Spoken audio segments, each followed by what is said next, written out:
Genesis chapter 19. The two angels arrived at Sodom in the evening, and Lot was sitting in the gateway of the city. When he saw them, he got up to meet them and bowed down with his face to the ground. "My lords," he said, "please turn aside to your servant's house. You can wash your feet and spend the night and then go on your way early in the morning." "No," they answered, "we will spend the night in the square." But he insisted so strongly that they did go with him and entered his house. He prepared a meal for them, baking bread without yeast, and they ate. Before they had gone to bed, all the men from every part of the city of Sodom, both young and old, surrounded the house. They called to Lot, "Where are the men who came to you tonight? Bring them out to us, so that we can have sex with them." Lot went outside to meet them and shut the door behind him and said, "No, my friends, don't do this wicked thing. Look, I have two daughters who have never slept with a man. Let me bring them out to you, and you can do what you like with them, but don't do anything to these men, for they have come under the protection of my roof." "Get out of our way," they replied. "This fellow came here as a foreigner, and now he wants to play the judge. We'll treat you worse than them." They kept bringing pressure on Lot and moved forward to break down the door.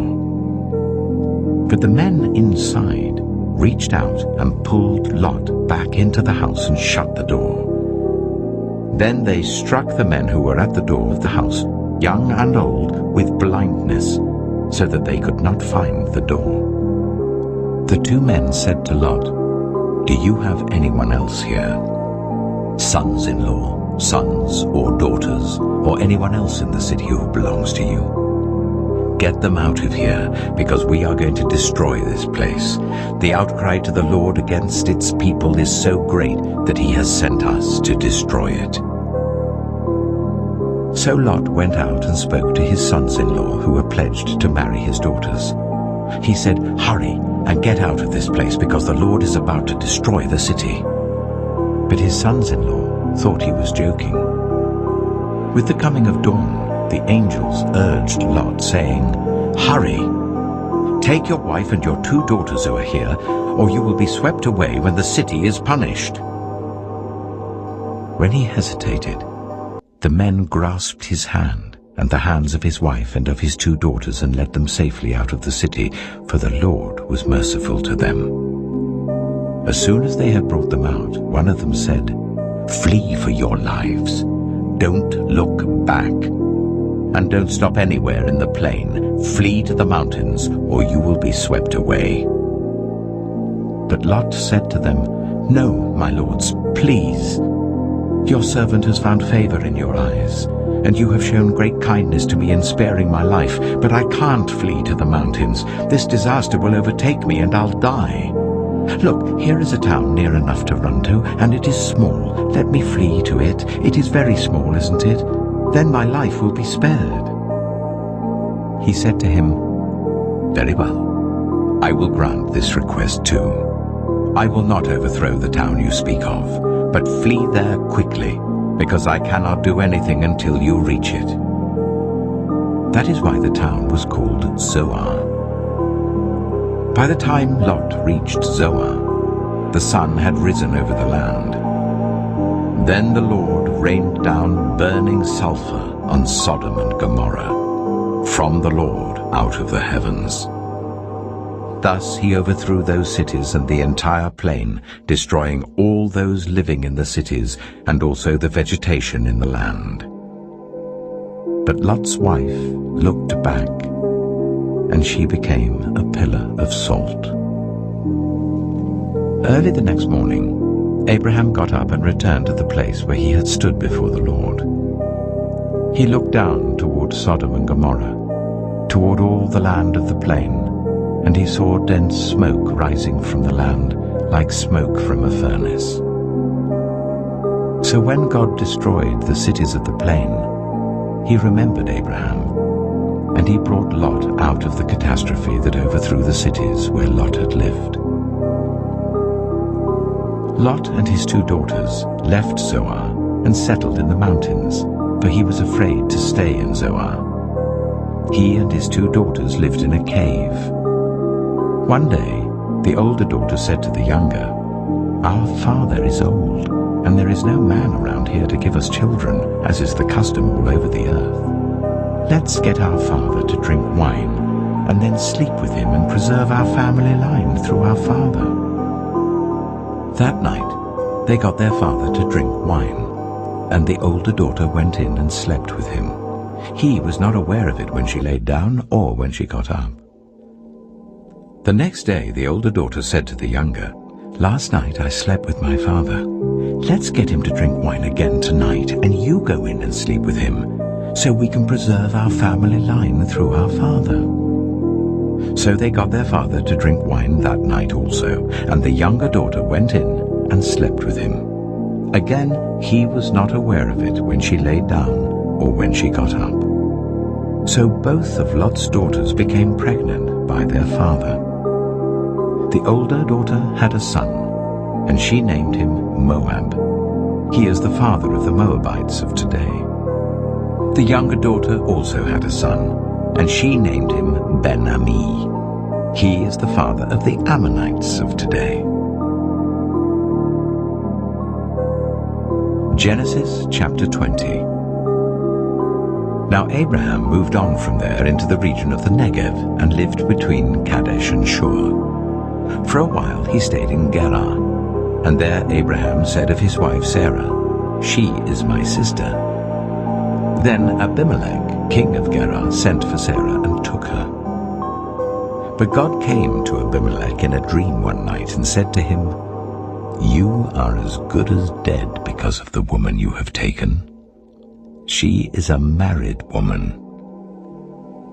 Now Abimelech had not gone near her, so he said, "Lord, will you destroy an innocent nation? Did he not say to me, 'She is my sister'? And didn't she also say, 'He is my brother'? I've done this with a clear conscience and clean hands." Then God said to him in the dream, "Yes, I know you did this with a clear conscience, and so I have kept you from sinning against me. That is why I did not let you touch her. Now return the man's wife, for he is a prophet, and he will pray for you, and you will live. But if you do not return her, you may be sure that you and all who belong to you will die."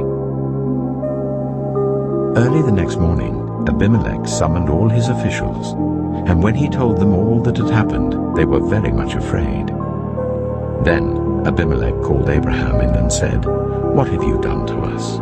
How have I wronged you that you have brought such guilt upon me and my kingdom? You have done things to me that should never be done." And Abimelech asked Abraham, "What was your reason for doing this?" Abraham replied, "I said to myself, 'There is surely no fear of God in this place, and they will kill me because of my wife. Besides, she really is my sister, the daughter of my father, though not of my mother, and she became my wife. And when God caused me to wander from my father's household, I said to her, This is how you can show your love to me. Everywhere we go, say of me, He is my brother.' Then Abimelech brought sheep and cattle and male and female slaves and gave them to Abraham, and he returned Sarah his wife to him. And Abimelech said, 'My land is before you. Live wherever you like.' To Sarah he said, 'I am giving your brother 1,000 shekels of silver. This is to cover the offense against you before all who are with you. You are completely vindicated.' Then Abraham prayed to God, and God healed Abimelech, his wife, and his female slaves, so they could have children again. For the Lord had kept all the women in Abimelech's household from conceiving because of Abraham's wife Sarah. Chapter 21. Now the Lord was gracious to Sarah, as he had said, and the Lord did for Sarah what he had promised. Sarah became pregnant and bore a son to Abraham in his old age, at the very time God had promised him.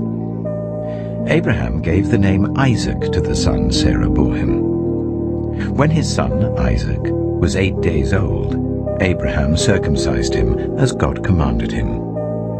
Abraham was 100 years old when his son Isaac was born to him. Sarah said, "God has brought me laughter, and everyone who hears about this will laugh with me." And she added, "Who would have said to Abraham that Sarah would nurse children? Yet I have borne him a son in his old age." The child grew and was weaned, and on the day Isaac was weaned, Abraham held a great feast. But Sarah saw that the son whom Hagar the Egyptian had borne to Abraham was mocking, and she said to Abraham, "Get rid of that slave woman and her son, for that woman's son will never share in the inheritance with my son Isaac." The matter distressed Abraham greatly because it concerned his son. But God said to him, "Do not be so distressed about the boy and your slave woman. Listen to whatever Sarah tells you, because it is through Isaac that your offspring will be reckoned. I will make the son of the slave into a nation also, because he is your offspring." Early the next morning, Abraham took some food and a skin of water and gave them to Hagar. He set them on her shoulders and then sent her off with the boy. She went on her way and wandered in the desert of Beersheba. When the water in the skin was gone, she put the boy under one of the bushes. Then she went off and sat down about a bow shot away, for she thought, "I cannot watch the boy die." And as she sat there, she began to sob. God heard the boy crying, and the angel of God called to Hagar from heaven and said to her, "What is the matter, Hagar? Do not be afraid. God has heard the boy crying as he lies there. Lift the boy up and take him by the hand, for I will make him into a great nation." Then God opened her eyes, and she saw a well of water. So she went and filled the skin with water and gave the boy a drink. God was with the boy as he grew up. He lived in the desert and became an archer. While he was living in the desert of Paran, his mother got a wife for him from Egypt.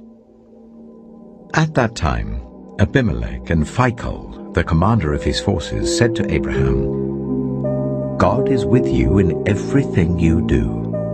Now swear to me here before God that you will not deal falsely with me or my children or my descendants. Show to me and the country where you now reside as a foreigner the same kindness I have shown to you." Abraham said, "I swear it." Then Abraham complained to Abimelech about a well of water that Abimelech's servants had seized. But Abimelech said, "I don't know who has done this. You did not tell me, and I heard about it only today." So Abraham brought sheep and cattle and gave them to Abimelech, and the two men made a treaty. Abraham set apart 7 ewe lambs from the flock, and Abimelech asked Abraham, "What is the meaning of these 7 ewe lambs you have set apart by themselves?" He replied, "Accept these 7 lambs from my hand as a witness that I dug this well." So that place was called Beersheba, because the 2 men swore an oath there. After the treaty had been made at Beersheba, Abimelech and Phicol, the commander of his forces, returned to the land of the Philistines. Abraham planted a tamarisk tree in Beersheba, and there he called on the name of the Lord, the eternal God. And Abraham stayed in the land of the Philistines for a long time.